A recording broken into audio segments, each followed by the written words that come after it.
Как зовут вас, представьтесь? Колесов Денис Анатольевич. Число, месяц рождения? 3 января 90-го года. И откуда вы? Я с Липецкой области, город Лебедянь. Так, вы знаете, что это у нас добровольное общение? Ну да, рассказывали, то, что на добровольной основе все. Вы пришли сюда, понимая, что вы будете общаться под запись для публикации? Конечно. Вы согласны? Да. Понял. Тогда расскажите, как вы попали в Украину и как вы попали, собственно, в плен, то есть вашу историю. Хорошо. 21 сентября, получается, этого года по новостям вот ворох прошел то, что будет объявлена мобилизация. Я еще находился в то время, естественно, на территории Российской Федерации, на работе. Вот. Я в коллективе работаю, где чисто одни женщины, я один мужчина, и меня сразу начали расспрашивать то, что... Что это за коллектив? А это магазин у нас такой фирменный, вот, ну, рыбный.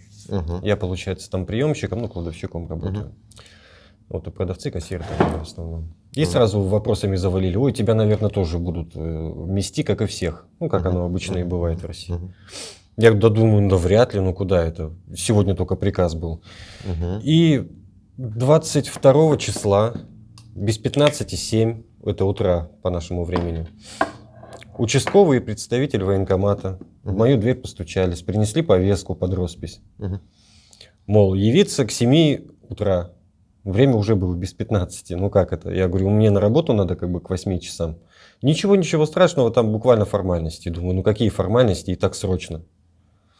Ладно, пришел, получается, взял с собой военный билет, повестку, паспорт, на всякий случай. Пришел. Там уже не я один, оказывается, был. Человек, наверное, вот так вот около 30. Там был как классная комната, вот это вот все. Вот мы там собирались. Еще потом потихоньку, минут 30 мы все собирались. Порядка 50, может быть, человек. Разномастные. От 20 до 40 лет и более. В общем, собрали нас. Потом личные эти номера военных билетов переписали, звание, возраст, тому подобное. Если у кого-нибудь как бы заболевание, об этом вообще речи не было. Мы спрашивали, должна же быть какая-то медкомиссия, во-первых.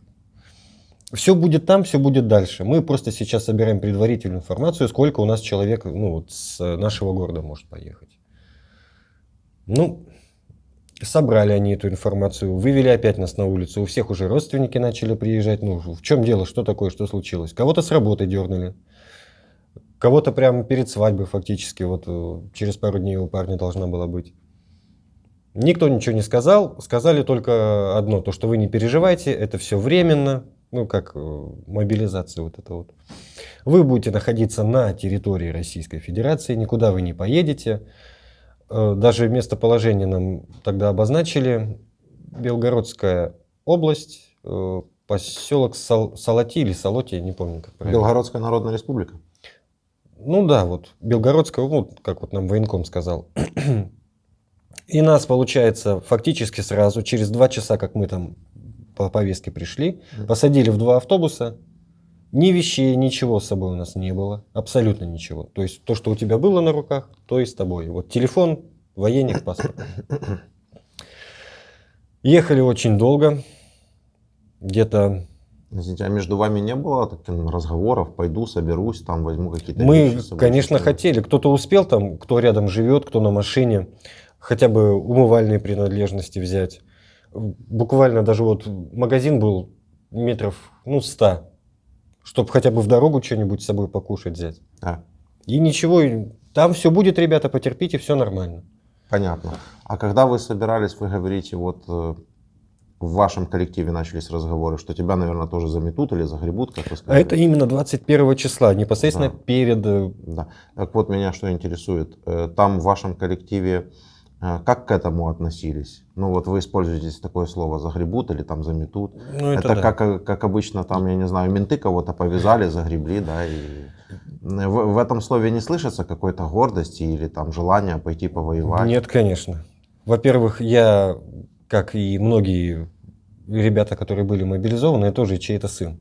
У меня тоже родители остались, и они этому факту были вообще не рады. Тем более, куда мне 32 года еще куда-то идти служить? Зачем и для чего я должен это делать, непонятно. Нет, а в коллективе, вот у вас там женщины, да, вы говорите, в коллективе в Да. основном? Ну, Ну, они, замужем они уже же, все. они же вас, ну, замужем или не замужем, это такое дело, третий вопрос. Я имею в виду, они же вас подбадривали, наверное, молодец. Они иди. как? Они сначала перепугались, Мгм. потом подшучивали, а потом уже серьезно такие, а вдруг тебя и правда заберут? Ну, а как это? А как шутки вот выглядят? Какие? Можете вспомнить какие-то шутки? Ну, не разучился еще строем там шагать. Я говорю, ну, а Мгм. при чем тут это? Там в форму поди, наверное, не влезешь. Ну, отдельная история, это как нам форму выдавали. Вот это вот. Я понял. Скажите, пожалуйста, были ли в вашем коллективе или среди ваших друзей люди, которые говорили, правильно, так и надо идти воевать? Нет, никто эту идею у нас не поддерживал. Потому что, ну, фактически мы 21-го, как узнали, 22-го все это началось. И с ног на голову все. Никто этому не был рад. И даже по прибытию, куда мы сначала приехали, Богучары, по-моему, называлось. Мгм. Вот. Когда мы в Богучары приехали, очень много было как бы звонков, ну, как мы уже потом узнали, в местный военкомат наш. Мгм. То, что, мол, что вы делаете, там мы, и мужики уже взрослые-то были, по 44 года. Мгм. Вот. Никто этой новости вообще никак не был рад. Уже хотели жаловаться. Ну, все истории не знаю, потому что я связь тоже... Не, меня интересует из того, что вы видели вокруг себя или слышали ну да. вокруг себя. Хорошо, но началось ведь намного раньше, ведь еще до объявления мобилизации все это началось. Тогда вы как-то в коллективе общались о том, что происходит? Ну, за новостями кто-то, да, всегда у нас смотрел, задавал как бы, ну, день начинается рабочий, Да. допустим, вот. А вы слышали то, что вот там взрывы прогремели, а вот там-то еще что-то. Ну, по новостям, всегда в России по новостям могут всякое рассказать, это понятное дело. Не, имеется в виду, вот вы обсуждали вообще вот контекст вот этой всей так называемой специальной операции, что она началась, что российские войска пошли в Украину. Вот именно самое начало вот этой операции. Ну да. Это с февраля. Февраль, Ну, март, этого года. апрель, да, ну то есть уже почти что 8 месяцев, да, это все происходит. И в процессе вот этого времени, пока не объявили мобилизацию, пока вас не забрали, какие вот были разговоры об этом, интересно? Ну, девочки-то они что в этом деле, как бы, они думают, что все сейчас закончится, это все никому не надо. Те, кто у нас, вот, допустим, соседи, ну, я имею в виду с моей стороны, как бы, мужской коллектив, вот мужская половина, они говорили, ну вот и зачем это все надо было? Это сейчас вот опять начнется, все будет дальше закручиваться, пока гайки не треснут. Ну, в том плане, то, что это до добра никогда не доводило и не доведет вот такие вот мероприятия. И сам я к этому тоже, как посмотрел, ну... По опросам россияне более 80% поддерживали СВО, специальную военную операцию. Начало вот этого, да? Да. Ну, я не знаю, входил ли я в эти 80%, меня об этом никто не спрашивал. Я этого изначально не поддерживал, потому что я не любитель вот таких вот вооруженных, как это назвать, мероприятий. Хорошо, а из ваших знакомых, друзей? Вот этого я сейчас даже не знаю, кого у меня забрали или нет. Но вот даже с нашего города... Из тех, кто говорил, что вот, молодцы, вот, правильно, начали спецоперацию. Много таких же было? С буквами Z на машинках, например. Там кто-то Ну, себе таких клеил. вот этих... Их по городу всегда полно. И не только в моем, и еще в других городах. Да, Это да. да. Но Ну, среди ваших знакомых якобы особых разговоров об этом никаких не было? И... Нет, у меня родители всегда тоже, как эти новости, скрупулезно говорю, со слезами смотрят, то, что и мирное население страдает, и военные тоже гибнут. Ну зачем это все надо? Ну, по вашим новостям еще не показывают на самом деле, как у нас здесь. На самом Ну деле это всё да, происходит. это Они же же рассказывают, что они бьют по военным объектам. рассказывают такое, да. Да. А все ракетные удары, они... По мирному Большая населению. часть из них приходится по мирному населению. И какой-то не совсем небольшой процент по военным объектам или там по какой-то инфраструктуре. А так все в дома летит, Ну, в дороги, конечно. в людей. Правда никогда не раскроют. Она всегда будет У вас скрываться. никогда не раскроют правду, да. Да. А для того, чтобы была правда, нужно смотреть разные источники, разные ресурсы, украинские в том числе. Но ваши же не смотрят их, правда? Нет, Я думаю, до такого там не доходит. А Telegram работает у вас там? Просто зайти в паблики, полистать 5 минут. Телеграм, не знаю, посмотреть. им не пользуюсь. WhatsApp только вот. Мгм. Мы остановились на Богучаре. Вас туда привезли. Да, мы, получается, приехали уже под вечер. Это было уже прям вечер, часов, наверное, 11. 2 автобуса у нас было, и это порядка 46-48 человек. Приехали, стали мы ждать своей очереди, чтобы пройти, ну вот, обмундирование. получается. Мгм. Стояли мы часа 3. Естественно, новые автобусы, то, что... Куда стояли? Как это выглядит? Ну, проходная, получается, стоит, ну вот ворота. Мгм. Стоит военная полиция. Так. Подходит вот, допустим, группа с Воронежа приехала, Так. да? Мгм. Вот они подошли, их там записали в очереди. Мгм. И вот военная полиция смотрит, чтобы при себе ничего запрещенного там не было, допустим, там, я не знаю, ну, ножи, там, я не знаю, у кого-то водка там или еще что-то. Там Да. контингенты Проверяют. разные. Хорошо. Да. Так. Потом они заходят, подходят к складу вещевому, Мгм. и там уже в процессе их вот выдают форму. Они ее одевают, ну, вот полностью переоделись, потом садятся в машину, Урал, и их, соответственно, везут по назначению части, куда их там распределяют. Ну, в тот же Богучар, там же тоже военная часть есть, вон туда вот нас отвозили. Мгм. Вот. То есть мы, когда пришли, фактически на меня не было ремня и берцев. Ремня, потому что они закончились, а берцев, потому что размера нет. Я говорю, ну и как мне, в летних кроссовках, что ли, идти? Я говорю, вы вот серьезно, что ли? Ну нету, чем мы можем делать? Ну ладно. А правда говорят, что это форма от Юдашкина, что ее Юдашкин разработал? Да, наверное, я вот сам вот в ней не разбираюсь, но когда я еще срочную службу служил, такой не было. Мне кажется, она на вас все-таки велика чуть-чуть. Ну да, это побольше размер. Это 52, по-моему, размер, а у меня 48-50. Мгм. Понятно. Так, и вы пошли в чем? В форме и в своих кроссовках, Кроссовках, сандалиях, да. что у вас там было? Кроссовки были, да, вот летние, вот в чем я, получается, в военкомат пришел. Вот. Мгм. Я говорю, а как мне быть дальше-то? А, Я с, говорю, а с поясом как? а с поясом, ну вот так вот поддерживал. Вы поддерживали штаны? Да, приходилось. Потом уже Как вы должны были выполнять военные задачи? ну, потом-то уже в этом, непосредственно в части, в этом военном магазине купил пояс. Ну, вот этот. А, купили себе пояс? зашли? Купил, да. Мгм. Не выдали мне его, а купил. Понял. Мгм. Вот. Ну и на ноги мне потом перепало. А как вы раньше думали, российская армия вот так вот оснащена или как-то немного иначе? Я вам так скажу, даже когда я срочную службу проходил, нас полностью одевали на призывном пункте, вот как мы проходили медкомиссию. Ну, Медкомиссию естественно. пошел получать форму. И дважды, или а то и трижды проверяли перед отправкой в твою часть, куда тебя направляют, чтобы у тебя все было, и ты ничего не потерял по дороге. Да. А тут такого не было. Ни медкомиссии, ни что у тебя есть. Я постоянно задавал вопрос, я говорю, как мне быть с обувью? Как мне быть?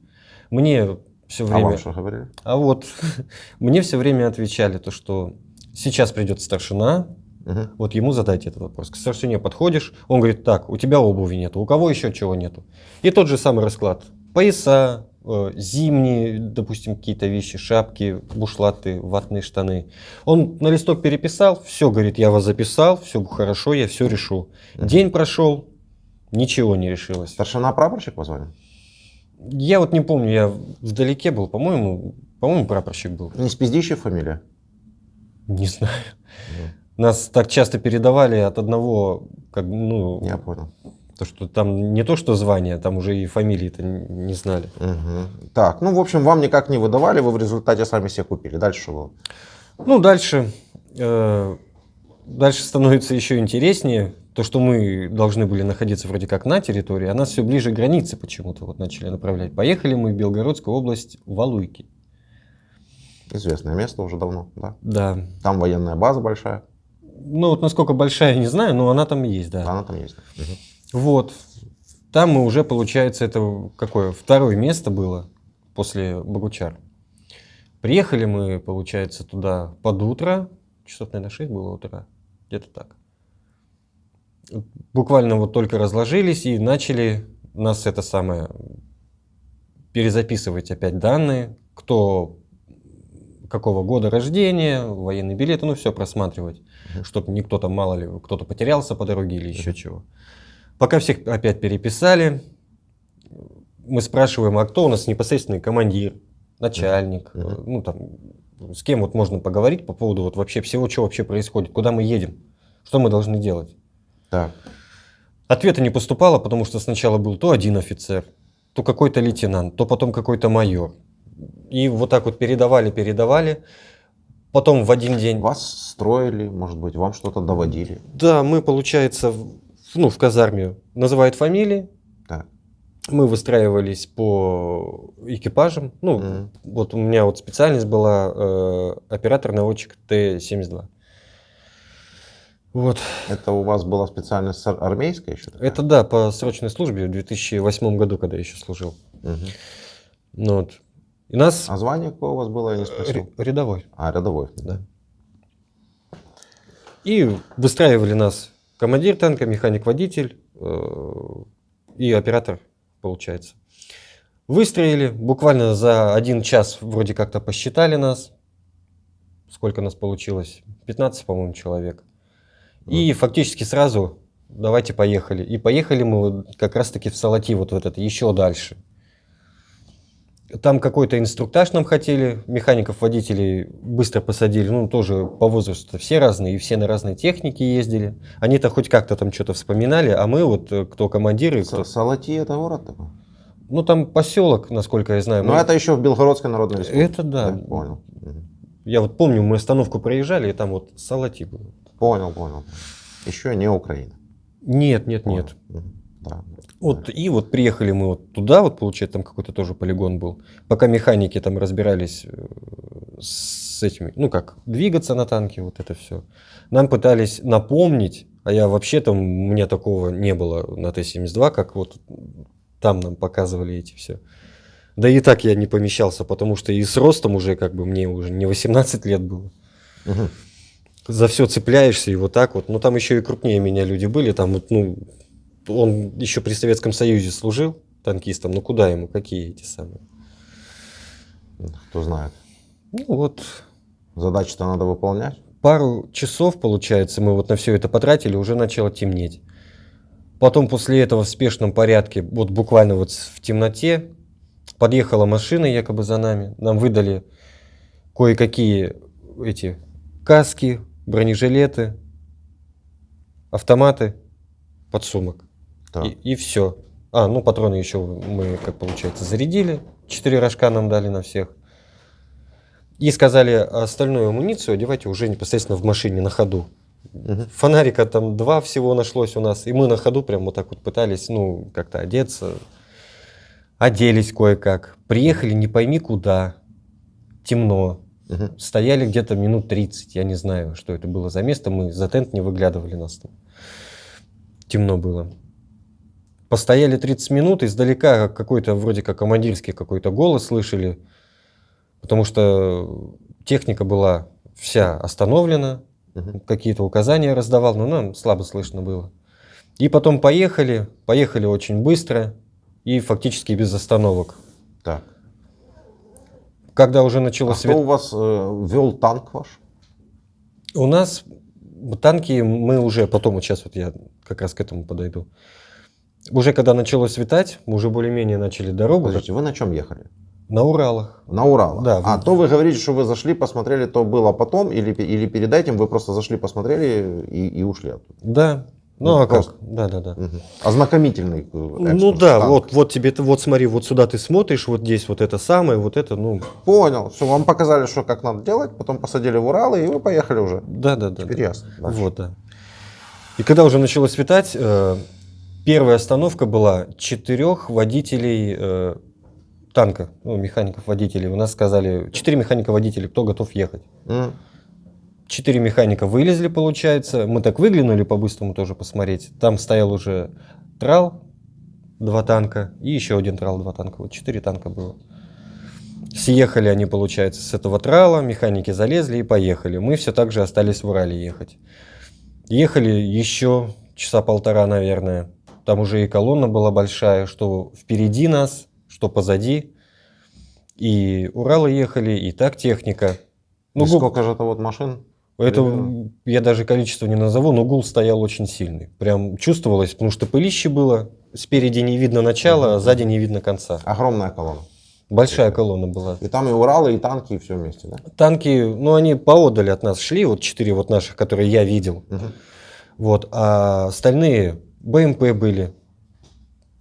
Тоже вот, как мы, получается, ехали еще нам навстречу, там тоже видел солдат, но они уже ехали, наоборот, туда, в сторону, откуда мы. Я не знаю почему. Так, Может, как-то перестраивались или еще что-то. перегруппировка, наверное. Наверное. Кто нам Как в что... Харьковской области, помните? Не. Не знаю. Ну, в общем, потом машина резко останавливается, и нам, всем оставшимся, кто был, Мгм. механики, командиры и наводчики, по первым 4 танкам надо было разойтись. Мгм. Ну, мы залезли, что у нас были, вещмешки, мы их на башню, вот, получается, закинули. Сели, и все. Механик-водитель уже сам, там, получается, как колонна ехала, ехали все вот так вот друг за дружкой, потом один свернул, потом второй, потом третий, потом вот мы 4 остались. Ехали, потом приехали на какую-то позицию. Мы, причем, одни приехали, без офицера, без никого. Сколько у вас было? 3 человека и 1 танк. 3 человека, 1 Экипаж, танк. экипаж. Вы просто не рассказали момент, когда вы пересели из Урала в танк. Ну вот я же говорю, когда вот резкая остановка, и мы все оставшиеся, Мгм. вот которые были в Урале, мы уже потом, как нам скомандовали, по первым 4 танкам, которые вот стояли, вот разойтись. И все, мы туда, и туда Понял. и сели. Вот так вот прям Вот так вот просто. приехали, И- вам один раз показали танк, вы... А я даже ничего не делал, мы как сели, и все. Механик-водитель, ему уже, видать, объяснили, куда ехать. И все, и он уже сам там И рулил. куда же он ехать? Ночь? И это уже день был. Это день был. День. Ну, в любом случае. День, хорошо. Он первый раз на местности. У него что? У него навигатор, карта, что? Они же Чем друг он за другом руководствуется? ехали.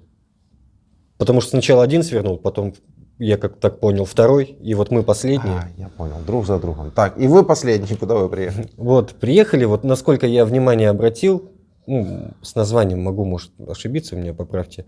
Ямполивка, по-моему, деревня называлась.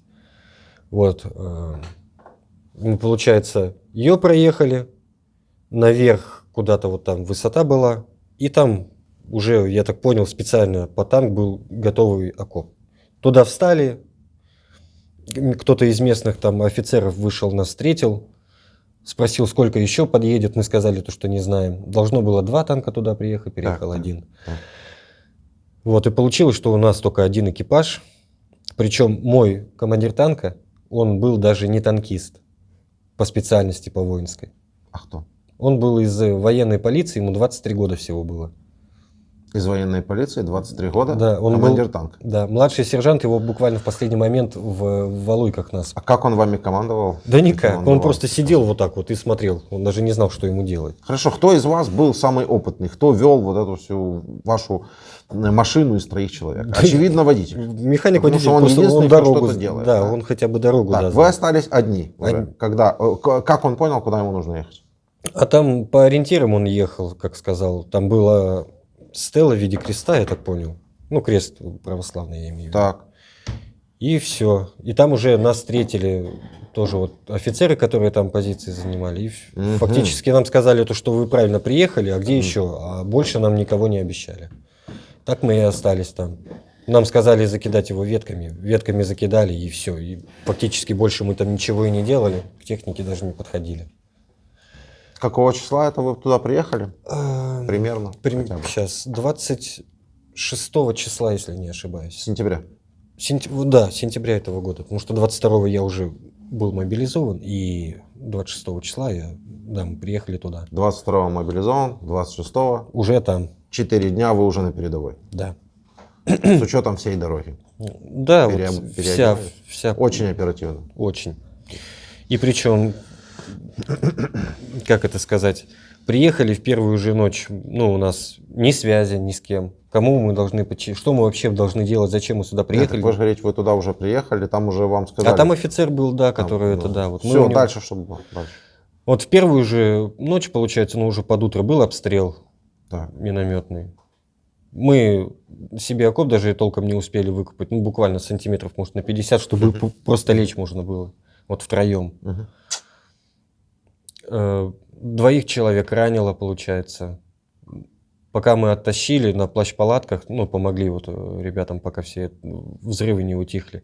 В БМП, получается, оттащили одного офицера, я так понял, и еще кого-то.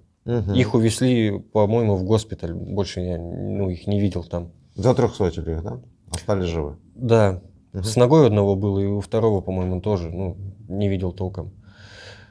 И после этого мы еще до 30 числа там также и находились. 29 числа приехал офицер, старший лейтенант, по-моему, танкист. Вроде как наш командир роты. Наконец-то у нас хоть кто-то появился. Да, самое время, конечно. Вот. Фамилию даже не вспомню. Потому что как-то все быстро потом произошло. Он, получается, приехал, начал что-то технику осматривать, что за танк там дали, там какой боекомплект. Я даже не знаю, я туда не залезал. И все. Фактически 30 числа, как началось наступление, это было утро. По-моему, раннее утро, где-то часов 7, наверное, утра.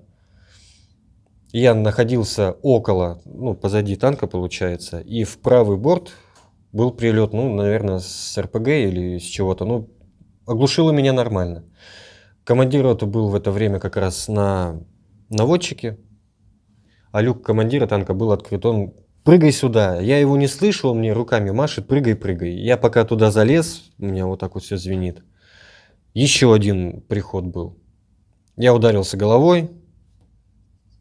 Он пытался что-то там мне сказать, а я его не слышу. Меня оглушило очень сильно. Потом жестами показывает: закрой люк. Я люк закрываю. Вот.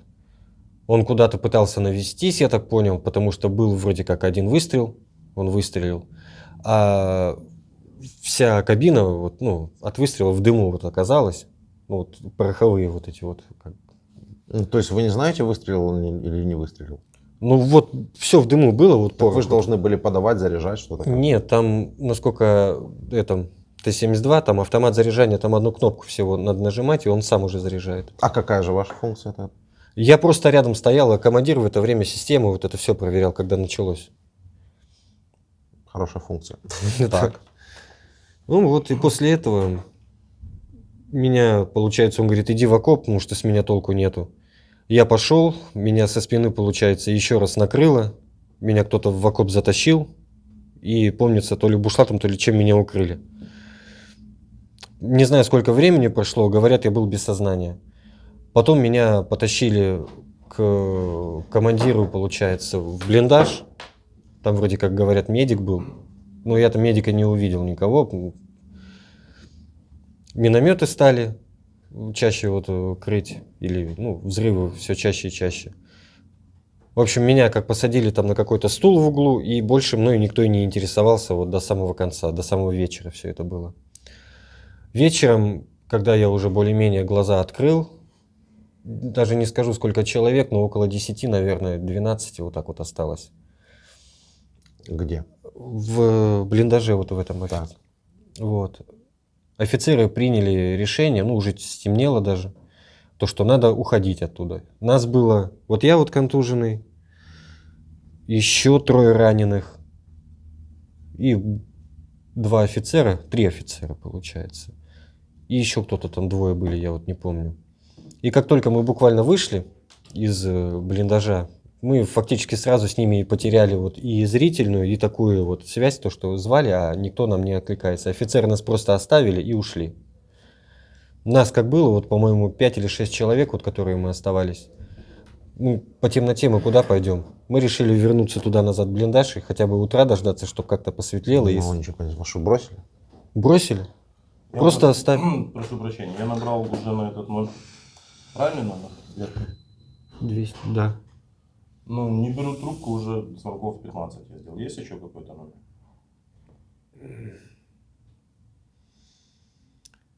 Сейчас попробую. Да, я остановлю. Или ты останови. Там уже конец. Мы останавливали запись для уточнения телефона.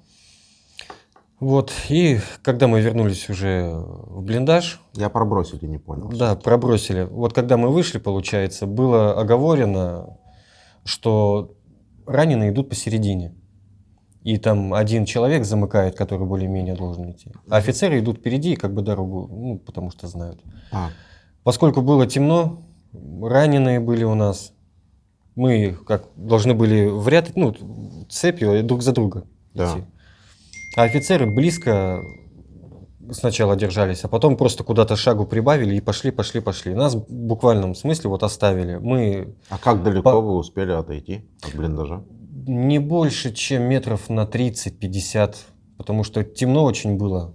Шаг, когда делаешь, ну, Я так понимаю, ваше движение было замедлено тем, что вы несли раненых. мы ранены, да, были. Вы двигались очень медленно. Медленно, конечно. Офицеры прибавили шагу. И мы остались, вот получается, как слепые котята, вот одни. Вот посреди темноты мы только знали то, что со спины у нас в обратном направлении находится этот блиндаж, и все. А обстрел шел в то время? Нет, уже была тишина, фактически. Ну что же они драпанули тогда, офицеры? Я даже не знаю. Это уже я, наверное, никогда не узнаю. Ну а есть слоган такой у вас на билбордах? Своих не если- бросаем. Да. Вот в него я вообще с самого первого не поверил. Всегда там всех бросают. Особенно если ты раненый, ты как расходный материал. Тем более мобилизованный. Вот так, да? Понятно. Не, ну тут вообще какая-то не совсем ясная история. Вроде Ну, я бы, что помню. Вроде бы обстрела нет, просто иди, просто проведите своих людей и все, и выведите их куда-то нам в Ну, безопасное они вот так место. вот, наверное, сочли то, что лучше самим уйти, а с нас-то что толку? А у них была какая-то связь, рация, что-нибудь? У них, Им кто-то передавал какую-то информацию? у них была, по-моему, рация, ну вот радиостанция вот Мгм. такая вот. И вроде, кажется, у кого-то планшет был. Ну и все, больше ничего такого у них не видел. Мгм. А у нас, у самих, ну как вот, у нас ничего не было. Так, ну хорошо. Вы вернулись в блиндаж. Да, вернулись, раненых, получается, рассадили, разложили. Сколько раненых было? Я и, получается, один с осколком в груди был, 2. Один обгоревший, 3. И четвертый, кто у нас был? Еще кто-то четвертый был, я вот не помню, как его зовут. У него в ногу, по-моему, было огнестрельное ранение. Мгм. И еще 2 человека, которые более-менее целые были. Да, целые. Не контуженные, ничего. То есть всего 2 были целые? Да, и мы остальные все четверо, с какими-то да. там- Всего 6 человек. Всего 6, да. Так. После этого решили дождаться утра и уже утром как-то выйти, посмотреть, что вообще происходит. Ну, чтобы видно было хоть куда идти или что. И вот только-только утро, получается, у нас ну, солнце встало, видно было то, что солнце встает.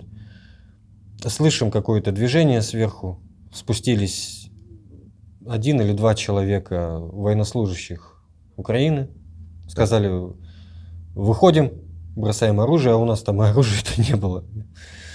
Вот. Как-то не было оружия. У нас не было ничего, вот у меня вот точно ничего не было, вообще ничего. Стоп, а вас, когда на Уралах везли, вы были У без меня оружия? автомат и бронежилет остался на танке. И я так понял, то, что командир роты, скорее всего, его там и оставил. Почему он лежал на танке, бронежилет и автомат? Я не помню, я зачем-то его снял. Зачем? Ну, А когда начались обстрелы, вы не подумали о том, что вам нужно бронежилет? когда начался обстрел, меня уже первый раз оглушило, и я залез. При первом же прилете. Да, вот с правой стороны, ну вот получается. Вот А так каска вот. была у вас? Каска, да, была на мне. Вот. Хорошая? Ну, каска как каска, но не вот без всяких этих раций. Просто каска вот с хлястиком. Звездочка на ней была? Нет, Нет? нет. Мы сказали, ну, когда вот не стреляйте, у нас раненые здесь. Мы, получается, начали выходить. Руки нам зафиксировали, но не жестко. Вот. Документы, получается, проверили у нас. Ну и все, и фактически так мы в плен и попали. На этом-то и все. Потом уже нас начали перевозить. В принципе, вся история. Расскажете нам что-нибудь про нацистов, Но здесь натовцы. я таких не встречал, ни нацистов, ни нацистов. Так, а где они прячутся? Давайте их искать. А где? Я даже не знаю. Я даже не знаю, зачем меня сюда-то вот они, который в армии был сколько, 14 лет назад взяли, засунули. Вояки как будто бы, блин, все. Я даже не знаю, как они, что, чем они думали, когда этот закон принимали. Кого тут искать, что делать. Наверное, же надо захватывать территорию Украины. Вам так не кажется? Мне не кажется, это не моя земля, и мне здесь делать нечего, я считаю. А им надо. Ну, Мне вас кажется- же послали сюда. Мне кажется, им надо просто трупами вот так вот дорогу выложить, да и все. Да. Ну, а можно ли в таком случае считать, что Путин военный преступник? Ну, не знаю, как это все юридически все звучит. Я без понятия, как это все называется. Не, ну, если вы боитесь об этом говорить, вы так и скажите, я боюсь об этом говорить. А если вы нормальный, здравомыслящий человек, вы понимаете, сколько здесь смертей, сколько здесь умирает людей, гибнет. Ваших, наших. Да. Война Ну- развязана на ровном месте, вообще без каких-либо видимых на то причин. И развязал ее как раз Путин. Я возвращаюсь к вопросу, он военный преступник или нет? Ну, пока вина человека же не доказана, ну, что я могу еще сказать? В любом случае, когда туда приедешь, там ведь наши спецслужбы тоже... Вину может признать только суд, презумпция невиновности, верно? Ну да. Ну а как бы вы в таком Трибунал случае или как отнеслись? там? Да, как бы вы в таком случае отнеслись, если бы его судил Международный военный трибунал? Я бы как относился. Да. Но я думаю, я там вообще бы был самый последний человек, который бы хотел бы на это посмотреть. Мне потому что это и не надо, что до этого, что его судили там или еще что-то. Мне абсолютно не То интересно. есть столько людей погибло, гибнет, а вам все равно будут виновного судить, не Ну уж будут? про него спросили, а не про людей. Людей всегда жалко. Так правильно, так есть же виновник. Ну, хорошо, давайте подумаем. Можно я? Давай. Вас надо судить в международном трибунале? А меня за что? Правильно, давайте разберемся, кого нужно судить. Вот давайте логически дойдем до этого. Ну, давайте попробуем. Командира взвода вашего надо судить?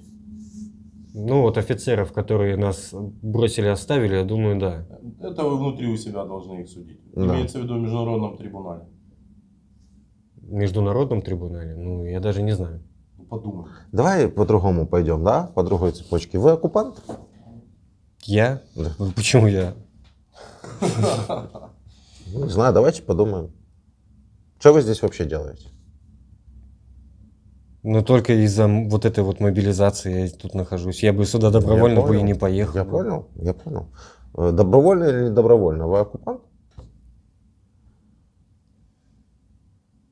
Ну я даже не знаю. В данный момент, понятно, вы пленный. А вот этих вот... Сколько вы пробыли дней? 4? 4 дня вы попали туда, и сколько еще дней до плена прошло? 2? Ну, 26 числа, получается, приехали 4 дня, и с 1 числа я в плену. С 1 числа. Итого получается 9 дней, правильно, да? 9-10 дней. Да? Всего в общей сложности. От объявления мобилизации ваш путь в плен 22, ну да. составил вот такой промежуток времени. Вот этот промежуток времени, вот этих вот 10 дней, вы были оккупантом или нет? Да я даже так на тот момент этого слова-то и... А вы понимаете значение этого слова? Да, если честно, не совсем как-то я... Не очень. Ну, оккупант — это человек, который с оружием приходит на чужую землю для того, чтобы ее оккупировать. Захватить синоним. Захватить. Ну, или же в Ну, составе армии какой-то страны, какого-то государства, которое пытается отнять территорию у другого государства. Понимаете? Ну, я-то такой цели-то перед собой не ставил. Это А уже... это не важно. Какую вы лично цель Ну, по ставили вашим перед словам, собой. оно так и выходит, конечно, но я же не просил вот этого всего. Не, я понимаю, какая разница. Никто из ваших солдат не просил. Вас кладут здесь тысячами. Сейчас будут класть десятками тысяч, уж поверьте. И не верят никогда. Ну, убедитесь. Да, тут даже без веры понятно. Не, ну там россияне смотрят, они думают, что они там пишут пропаганда. Ну, я пока что с первого дня, как все происходит, я пока что все говорю, все оно так и происходит. Я говорил, что война будет долгой и кровопролитной. Говорил, что будут гибнуть люди очень долго, если вы не уберетесь отсюда. Сейчас до них по чуть-чуть начинают доходить. Ну просто я говорил, что если до вот этой мобилизации вы тысячами гибли, сейчас будет десятками тысяч, сейчас посмотрите. Но они еще, что ли, собираются мобилизацию поднимать там? В смысле, так они ее не остановили еще до сих Не пор. остановили даже? Нет, и Путин вчера сказал, что через 2 недели будет как бы нужда как бы в мобилизации отпадет через 2 недели. Как он это подсчитал, я понятия не имею, но этот человек, поскольку он никогда не врет, то, наверное, вы можете ему верить. Он же не врет никогда. Я даже не знаю. Я даже на выборы, когда ходил, за него не голосовал никогда. Да ладно. Серьезно. А за кого голосовал? Я против всех всегда голосовал. Вообще против всех. Вообще. Самая 18. тупая позиция. Бессмысленно. А за кого-то? Вот как раз у вас эта графа и существует, чтобы в нее списать всех неугодных. Ну хотя бы за наименьшее из зол. Есть же наименьшее из зол какое-то. Ну, я даже не знаю, есть ли такие-то. Понятно. Ну, мы не будем о вашей внутренней политике говорить. Вы поняли, что вы были в статусе оккупанта фактически? Ну да, фактически так оно и получилось, конечно. Невольно, но выходит так. Да, и я не говорю о вашем субъективном, о вашей субъективной воле. Я не пытаюсь доказать, что вы сюда пришли добровольно и хотели здесь кого-то убить. Я же этого не пытаюсь доказать. Я беру объективные данные. Посмотрите сверху вниз. Вы пришли на чужую территорию, С на оружием, чужую да. страну, с оружием, в составе чужой армии. Это оккупационные действия. Ну да. Ну да. Понятно. Дим, ну что, давай попробуем звонить или там уже что? Он до нее только что дозвонился. Мгм. Нажимаю Ну останавливай, да. Добрый день, меня зовут Владимир, я журналист из Украины. Ваш сын находится в плену. Вы знаете об этом? Вы хотите? Не знаю. Вы Он никак не может находиться в плену, потому что я вчера с ним только разговаривала. Не может такого быть. Подождите. Да? Интересно. Да. Вы... Интересно, мне тоже интересно. Скажите кодовое слово, если мой сын в Это ваша плену. мать? Да. Я, конечно, не думаю, что вы в этой ситуации можете что-то требовать от меня. Если вы не хотите... Потому что вы с Украины, вы всегда разводите всех. Это нам давно известно. Ваша фашистская страна. Угу, понял. А как вас разводят? Да никак. Вы с наглой мордой. Я сейчас в военкомат поеду и все узнаю. Пошли вы в жопу. Я понял. Как вас разводят?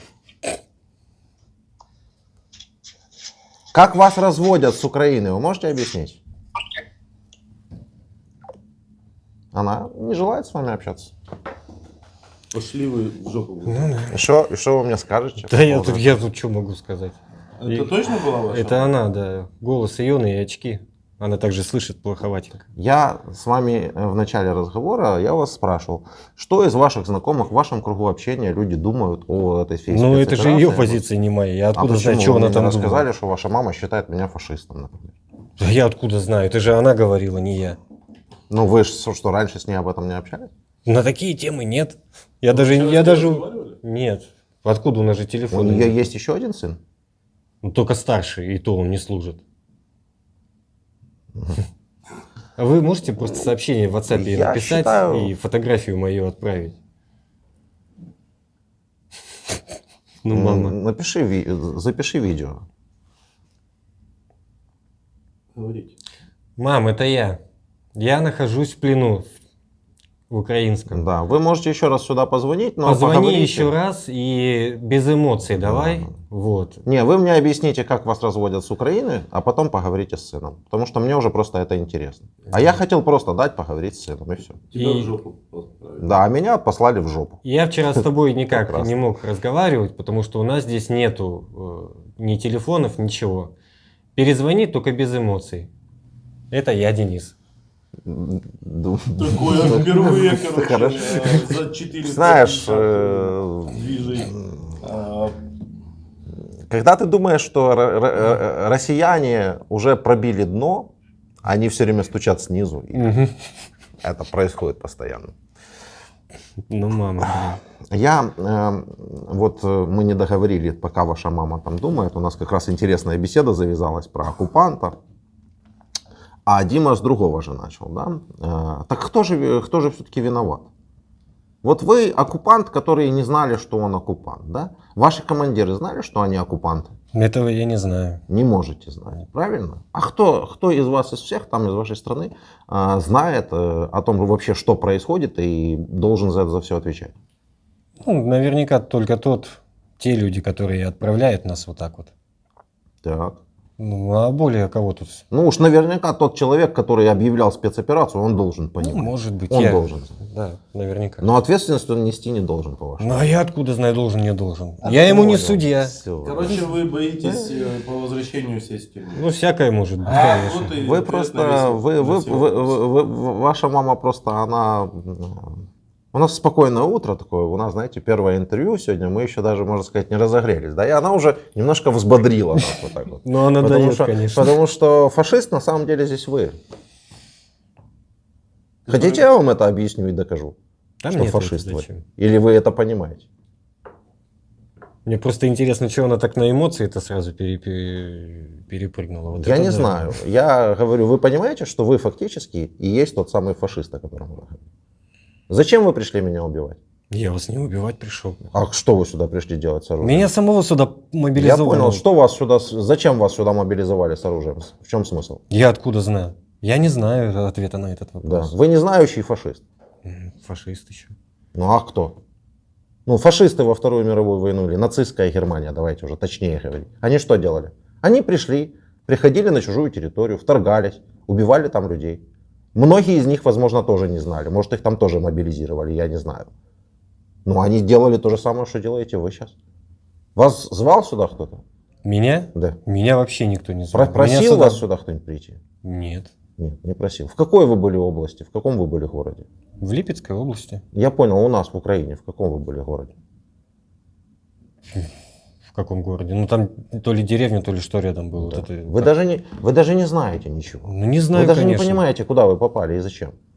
О чем можно разговаривать, если человек даже не понимает, где он находился? Ну что я могу поделать? Ну, просто ваша мама, она... Я же, видите, мы же по-хорошему разговаривали. Да мы и по-хорошему и разговариваем, собственно говоря. Я просто сам удивлен. Фашист в почему данной это. ситуации это даже не оскорбление. Я на самом деле таких, как вы, называю рашист. Производная от фашист, нацист. Вот. Это новый термин, я уверен, что он войдет в историю. Приживется. Да, все те россияне, которые поддерживают войну, поддерживают убийство людей, это все для меня рашисты. И все те, для кого не все так однозначно, это тоже рашисты. Такие же, как в нацистской Германии. И есть отдельная категория россиян, которые все понимают, не поддерживают эту войну. И прямо об этом говорят. Это россияне. Чтобы никто не говорил, что я там гребу всех под одну гребенку. Вот видите, не гребу. Вот. Но ваша мама это чистая рашистка, которая позвонила сейчас, мне нагрубила зачем-то. Фашистом меня обозвала. Без малейших оснований для этого. Ни культуры, ни морали, ни совести, ну вообще ничего. Понимаете? Ну Там просто я вам, вот. докладываю. Ваша мать посмотрела видео, никакой реакции не вызывает. Я его скинул вашему другу, он тоже посмотрел, никакой реакции нет. Вы не могли бы, Дмитрий, показать на экране своего телефона, что это все действительно так? Там галочки должны стоять. Я думаю, нам не помешает это продемонстрировать. То есть они прочитали, но не... Они не только прочитали, они и послушали, что вы им говорите. Просмотрено, доставлено.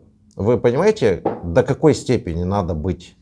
Ну, я не хочу оскорблять никого, Видите, да. посмотрим. Я понимаю, что вы находитесь сейчас в ситуации пленного, да, и я не хочу говорить никаких слов там про вашу маму, которые мог бы сейчас сказать, да. Но позвольте, ваша мама считает, что ее сын находится в плену у фашистов, как она меня назвала, да. Она что, за вас совсем не волнуется? Я даже не знаю, почему у меня такая реакция была. А что должны эти фашисты сделать с вами в плену? Да я откуда знаю ответ на это? Ну да, давайте вспомним, что они делают. Абажур, перчатки. Выбирайте. Ну, прямо сейчас достанете? Свой вариант. Нет, ничего никто не достанет. И вы смеетесь, потому что вы прекрасно знаете, что вам никто здесь ничего не сделает, потому что к вам, очевидно, по-человечески относятся с самого начала. И я, как журналист, я тоже, собственно говоря, не могу ничего такого делать, ни на что такое влиять. Я всего лишь пытаюсь, чтобы вы мне объяснили, что с вами должны, что ваша мама должна думать. Да я откуда знаю, что она там думает? Ну Почему вот, у а нее как вообще это такая... укладывается в голову одного Но я человека? же не могу к ней в голову сейчас Давайте залезть. подумаем. Я уже месяц с ней не разговаривал. Ну почти. давайте подумаем. Но человек считает, что вы в плену у фашистов находитесь. И ее сын в плену у фашистов. И все, она уже посмотрела с вашего видео, это видео с этого номера, то есть она уже точно понимает, что все действительно так. И что дальше? Она не хочет с вами поговорить. Ей все равно, что с вами будет. Что вы за народ такой вообще? Объясните мне. Ну я не знаю. Вам плевать на все вообще абсолютно, кроме вашей пятой точки, на которой вы сидите в данный момент. Все. Как удалось сделать из такой огромной страны, с таким огромным населением, таких вот зомби-овощей? Ну, это не по адресу, я не знаю. Так вы один из этих, может, вы расскажете рецепт? Дмитрий Николаевич, у меня все по большому У счету. меня тоже все. Ну, тут- Вашему, ну, Я думаю, что если другу нас... написала, она не захотела говорить с сыном, тоже прочитано, все дела, результата нет. Ну, не хотят с вами разговаривать. Вы вчера с ними Не разговаривали. хотят нас с вами разговаривать, а наш разговор похож на ответ-вопрос. Я вопрос, вы, я не знаю. Я не думаю, что наш зритель сильно насладится таким зрелищем. Лучше сэкономим ему время. Но, знайте, этот ролик наберет 1 000 000 просмотров. Минимум. Потому что Ну, редко мамы отказываются Смысл, говорить с сыном. собственно, не в просмотрах, но... Ну, Ваша мама отказалась просто с вами говорить. Вот. Ну да. Эталон. Влад... Эталон рашизма, я имею. Мама эталон рашизма. Так. Это послесловие, рубрика, про которую мы все время забываем. А она, как известно, заходит тоже в наши мысли. Владимир, я вас поздравляю, вы впервые были посланы на интервью в жопу. Да, прямым текстом. Опыт. Ну, да, наверное, то, что меня там послали, не послали, дело такое, я понять не могу. Ты можешь для себя объяснить этот феномен? Это бред вообще, это не влазит в голову ни одному нормальному человеку. Мама с криком, я вчера с ним говорила, по сути у нас гуманитарная миссия, мы хотели показать и дать связаться маме с сыном, послушали неприятные слова в свой адрес и... А я понял. Мама смотрит Соловьева вечерами. Нет, Соловьев там у него Соловьев, круглосуточно. у него вот этот микрофон, он сидит, кричит в него постоянно, что-то там истошно орет. Ему браслет не понравился Залужного, у Залужного там на браслете из какие-то скандинавские символы, скандинавские руны. И он кричит, а что это? Вы посмотрите на браслет. В то же самое время православный поп из российской церкви приезжает и стреляет из ручного противотанкового гранатомета, по-моему, он называется «Сатана». И это их как бы не смущает, соответственно, есть ли смысл еще о чем-то тут говорить, не знаю. Самое прикольное, что все это увидят. Мы знаем, что это интервью с этим молодым человеком, не с тобой, а с тем предыдущим, который тут сидел, посмотрят соседи, и будет очень интересно, как они будут смотреть. Ну да никак они не будут смотреть, потому что они все... Слушай, они безмозглые. Да. Я хочу два слова, как раз вспомнил комментарии по поводу вот переобувания, да? Мы показали переобувание, что они говорили у нас, что они говорили там, повставляли скриншоты с переписками, с голосовыми сообщениями, где они говорят, что нам дали один раз позвонить для картинки. Ну, они же настолько тупые, что они не понимают даже, что у тебя в WhatsApp сохранена, да, вся эта переписка, да? То есть мы это все показали.